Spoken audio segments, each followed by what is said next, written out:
this discussion forward and invite on the show Meera Shankar.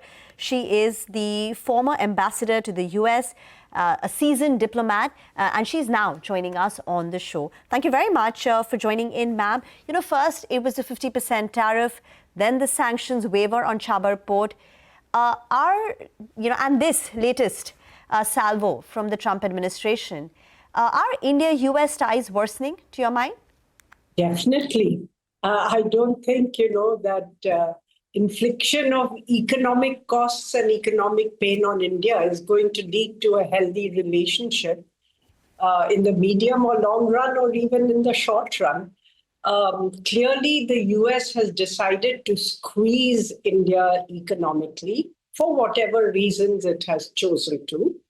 And I think India has to take note of it and devise its own responses to it. For instance, US IT companies, e-commerce companies have a free run in the Indian market, including, financial payment systems using the UPI platform.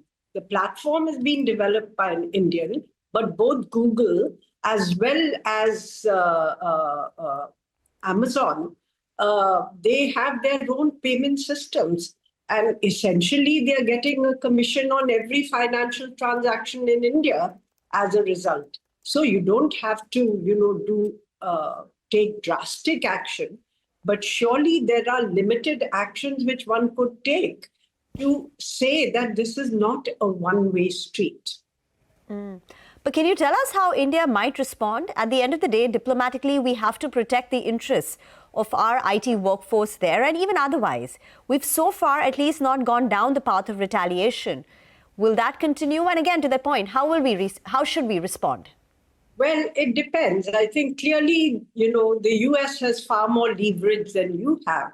But between doing nothing and signaling that you could do something, you may not do it, but you can signal that if things are not resolved within X amount of time, then these actions will come into play from the Indian side. So it's not immediate retaliation, but it's also not just sitting back and doing nothing. So you're signaling that we are willing to discuss, we are willing to talk, but if things don't work out, this is the kind of action that we are contemplating. So I think it's something that at least the exercise should begin within government to identify where it could, take some kind of measures and signal that, not take it, but at least signal that these are the measures which could be contemplated in future if things don't get resolved. Okay, India needs to single. Ma'am, do you think this is the lowest point in the India-US ties, at least in the last 2 decades? Yes, I would say this is the lowest point in the last 2 decades. I think in 1971, actually, when the USS Enterprise sailed into the Bay of Bengal with a view to intimidating India, which was already bearing the burden of 10 million refugees and therefore had decided, after a lot of consideration, to help the freedom fighters of Bangladesh militarily and to move in. I think that perhaps was the lowest ebb in India-US relations. But in recent decades, ties had grown and the two countries had become strategic partners.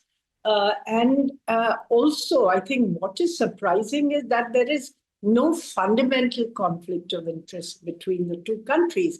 So to be singled out by the US for such action seems like, it's a kind of national peak or something to assert their power over a more manageable target. What does it mean for Indians living in the US? Is it legitimate to fear that they perhaps would be targeted next? Could we go down that road? Yes, I mean, those who are on visas would find that getting visa extensions probably will become more difficult. Those who have applied and are waiting for green card processing will probably find that that process may become more difficult. But the US will also be depriving itself of talent. And so, in some ways, they may be, hastening its decline as well.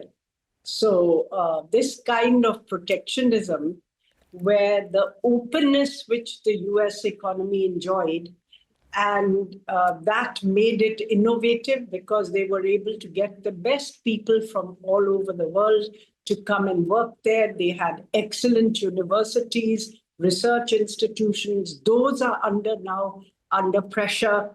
Funding has been withdrawn for research institutions. Many universities are being told to kind of toe the line politically or face a funding freeze. So the entire ecosystem, in a sense, which fueled US competitiveness and made it the strongest economy in the world, will start facing challenges because of this closing in on itself rather than opening up to talent. For India, I think, as your previous speakers were saying, Indian companies will try to find workarounds because in Trump's first term, already they had made the processing of H-1B visas quite costly.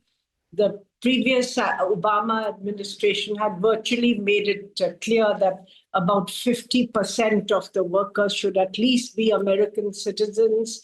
Otherwise, higher fees would apply. And so in some sense, our companies have been trying to work around this issue.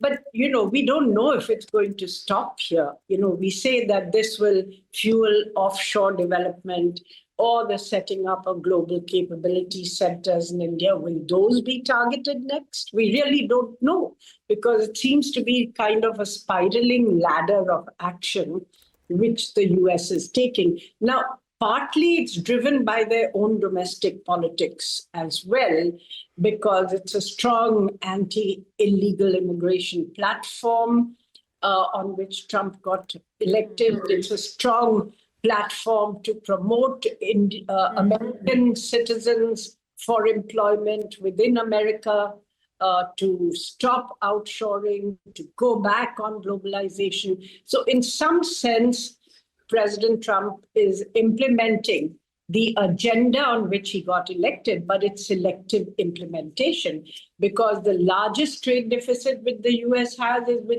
is not with India. India's is we have a surplus of about $45 billion in goods, and the US has a surplus of a little over $100 million in services with India.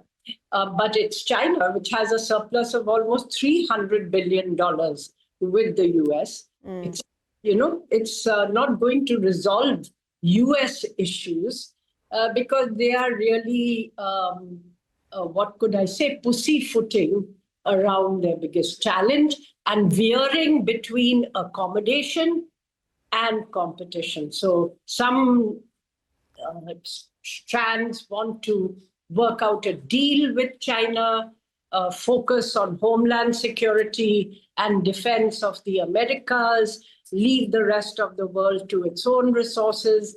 And at the same time, you'll see, that the Pentagon is also acting contrary to this. So you have both isolationism and expansionism going on at the same time. But as you said, right, it's about leverage.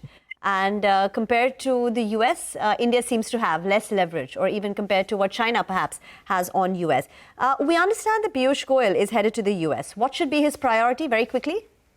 Well, it's going to be trade talks, essentially, because the US sent its chief trade negotiator to India for consultations, and then said that, trade talks would resume. So presumably those consultations were constructive, but this is something which we will know once we get a feedback from what is discussed and what the tenor of discussions is in the trade talks. Of course, the US may be in violation of its H-1B commitments in the GATS, the General Agreement on Trade and Services, where it had pledged 64,000, persons annually moving in. Right. But of course, that's why I think they've chosen to raise the fees, but not do away with the scheme. Right. Okay. Ma'am, we'll leave the conversation here. Thank you very much for joining in. But you